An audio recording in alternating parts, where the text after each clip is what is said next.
Donc comme promis, dans cet épisode, on va organiser notre code. Alors pour cela, comment est-ce qu'on va faire? On va créer plusieurs fichiers. Alors là, ça c'est mon fichier de test.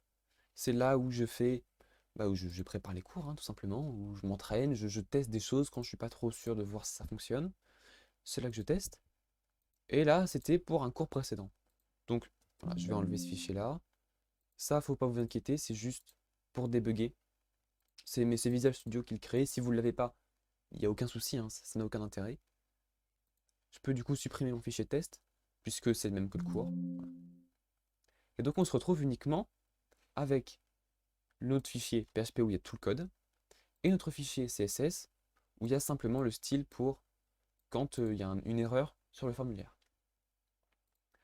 Première chose qu'on va faire, c'est on peut par exemple créer un dossier qu'on va appeler, alors on peut l'appeler fonction, on peut l'appeler helper, on va l'appeler helper parce que c'est dedans qu'il va y avoir toutes les fonctions pour nous aider.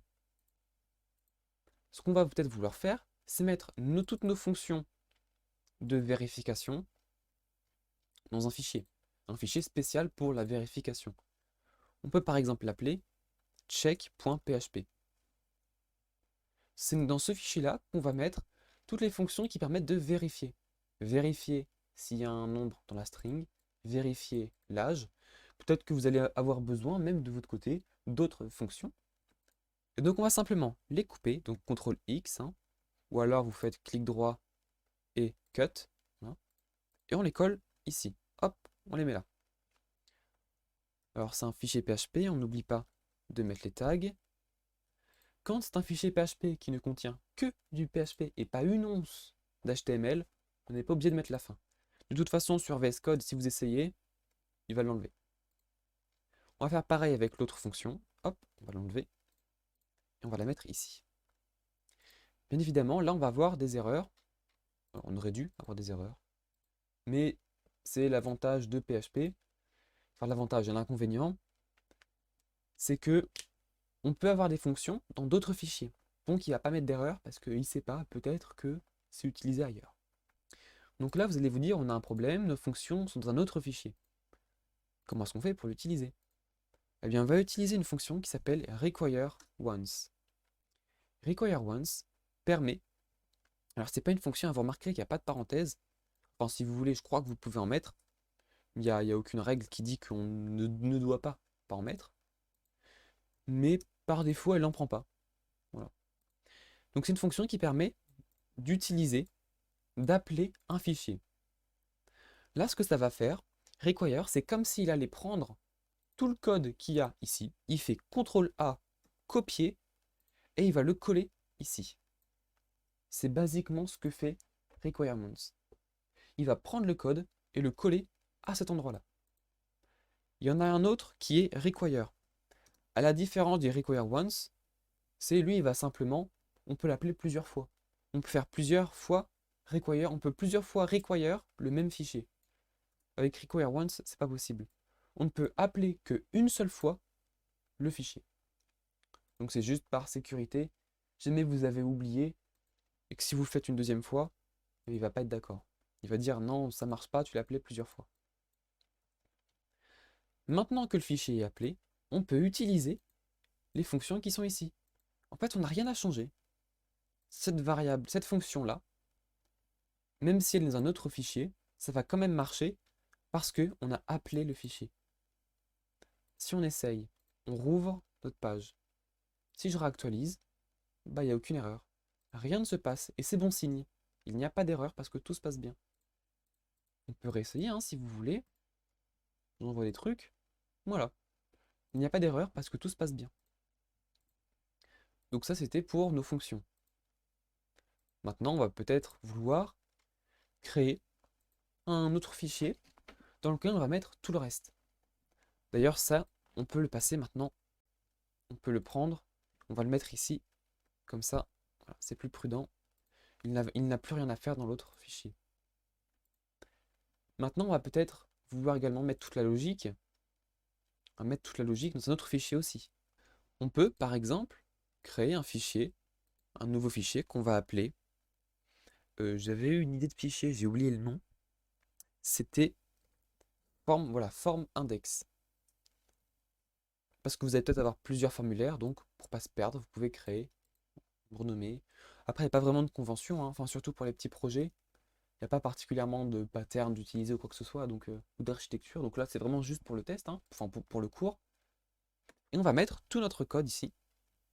On va tout prendre, on va le couper, et on va le coller, sans oublier de ouvrir PHP, et on le colle là. Et là, c'est exactement pareil. On va require, cette fois-ci, ce sera helper form index.php. Et là, vous voyez que notre PHP tout de suite, bah, c'est beaucoup plus clair. Et tout le reste va quand même fonctionner parce que je le répète, require once et require normal, tous les deux, c'est comme si vous prenez le fichier et vous copiez tout le code ici. Donc ça va très bien fonctionner. On peut réessayer pour vérifier. Si je retourne sur la page, il n'y a pas d'erreur. Si je teste quelque chose qui ne marche pas, il n'y a pas d'erreur. Si ça marche, il n'y a pas d'erreur, tout se passe bien. Et notre code est beaucoup plus clair. Deuxième petit changement, vous allez très souvent en PHP vouloir juste afficher des choses. Afficher une classe en fonction d'une variable. Afficher des choses. C'est souvent en une seule ligne. Alors à chaque fois, faire PHP echo, c'est un peu redondant, et les développeurs de PHP le savent bien. C'est pour ça qu'il y a une manière plus rapide de l'écrire, c'est de mettre, au lieu de mettre comment on appelle ça, la petite flèche, point d'interrogation PHP, vous mettez point d'interrogation égal. Ça va directement agir comme un echo. Le égal va directement afficher tout ce qui est après, comme si il y avait un echo. Donc je peux faire pareil ici et ici. Ça va directement afficher classe invalide si c'est vrai, ou rien si c'est faux. Ça va afficher, ça va prendre, ça va faire tout comme un echo, mais en plus clair. C'est plus rapide. Et ensuite, autre changement qu'on peut faire, c'est utiliser une syntaxe bien particulière qui est, alors je ne me souviens plus de son nom. Son nom en fait c'est la syntaxe Eredoc. Alors si je voulais que je vous écrive Eredoc, c'est écrit comme ça. En fait ça permet de faire du texte sur plusieurs lignes, basiquement. On va faire, je vais commenter tout ça. On va toujours afficher. Cette fois-ci on va afficher, Eredoc s'écrit toujours de cette façon, 3 chevrons, suivis du nom de notre Eredoc, et ensuite on referme. Entre ces éléments-là, on peut mettre tout ce que l'on veut. On peut mettre tout le code du texte qui sera affiché avec echo que l'on veut. Ce qui fait que je peux par exemple dire bonjour toi. Je vais simplement faire ça. On voit que si maintenant je vais ici, je rafraîchis, je vais juste avoir bonjour toi. Quel est l'intérêt? C'est que je peux mettre sur plusieurs lignes. Là c'est de l'HTML. Ça va être affiché en dur dans de l'HTML. Donc si on ouvre le code source, on voit que j'ai juste plein de bonjour toi. Mais on peut également utiliser des variables. Par exemple, si je tape personne, vous voyez que là du coup il y a une erreur parce que c'est un arrêt, mais il a quand même essayé du coup d'afficher, il a voulu afficher la variable. Donc ça va éviter d'avoir à répéter plusieurs fois, tout le temps en fait, de toujours faire un écho, écho, écho. Donc ce qu'on va faire, c'est enlever tout ça, on va remonter tout ce qu'on a fait, et enlever tous les guillemets. Les guillemets du coup n'ont plus d'utilité, on va pouvoir directement,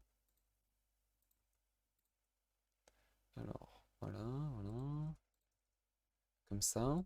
Et donc là on a le même problème que tout à l'heure, mettre des accolades.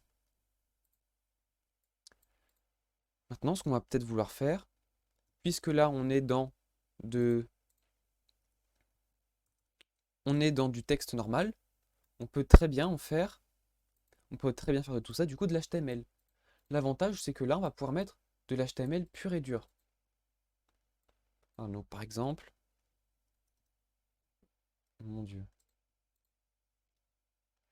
Là, je vais pouvoir faire, normalement, ok, non.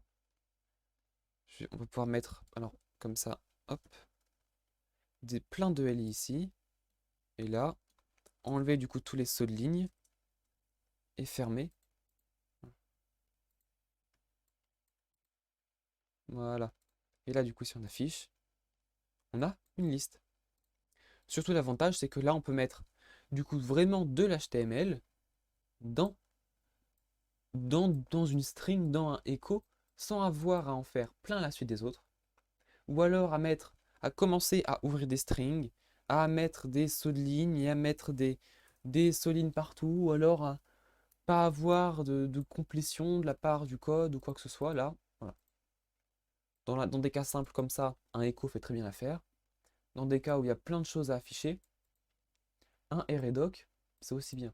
Sachant que ici, j'ai mis HTML, j'aurais très bien pu mettre truc, ça aurait marché quand même. Le plus important, c'est que ce qui ouvre et ce qui ferme concorde. Donc, bien souvent, ce sera HTML parce que c'est plus logique. On veut afficher de l'HTML, donc autant mettre HTML. C'est ce qui est assez logique. Maintenant, dernière chose peut-être qu'il nous reste à faire, c'est du coup, on a un dernier bloc PHP qui n'est pas très joli. Donc, autant le prendre. Alors, avant de le prendre, on va peut-être créer un nouveau fichier d'aide, qu'on peut appeler par exemple display.php. On va créer une fonction. Ça va être, on va l'appeler display personne. Et tout ce qu'elle va faire, c'est renvoyer. Elle va renvoyer, pas ceci, on peut d'ailleurs fermer le reste, hein, comme ça, hop, on n'est pas embêté. Tout le PHP qu'il y a ici, elle va l'afficher, elle va le renvoyer. C'est une fonction. Tout ce qu'elle va faire, c'est afficher ceci. On va mettre ça, on va bien mettre les choses. Là, pas de écho. Voilà. Normalement, là, on est mieux. Donc, ce qui se passe, on a une fonction. Si cette variable est définie, alors elle va renvoyer, return ça renvoie, ça va renvoyer du coup le redoc. Ça va renvoyer tout ceci. Sinon, ça va renvoyer, il n'y a personne. Alors là, vous allez peut-être vous dire, oui, mais tu renvoies, moi je voudrais pouvoir l'afficher. Mais justement, on va ici, on va à require. On va require once. Notre fichier s'appelle, c'est helper. On vient de créer un fichier qui s'appelle display.php. Et on va utiliser du coup notre fonction qu'on vient de créer, on va l'afficher. On va afficher display personne. Et là, effectivement, ça paraît bizarre. On se dit, mais tu affiches, tu échos une fonction. C'est pas la fonction elle-même qu'on affiche, mais puisqu'on exécute la fonction, on va afficher ce qu'elle renvoie. On va afficher ce qu'elle retourne. Si elle retourne le redoc, on va afficher le redoc. Sinon, on retourne, peu importe ce qu'elle renvoie en fait. On va afficher peu importe ce qu'elle renvoie. Si on retourne sur notre page, on actualise. Là, il n'y a personne. Si je renvoie, si j'écris quelque chose, hop. Alors, si j'envoie quelque chose de valable, tant qu'à faire. Ah, et donc là, ça ne marche pas. Pourquoi? Donc en fait, c'est tout simple. Pourquoi est-ce que ça ne marche pas? C'est simplement parce que dans notre fonction, on vérifie si elle existe. Sauf que si on essaye simplement de l'afficher, là, on a une erreur qui nous dit cette variable n'existe pas. Effectivement, on est dans un autre fichier. On est dans une fonction. Et donc cette fonction doit pouvoir avoir accès à toutes les variables.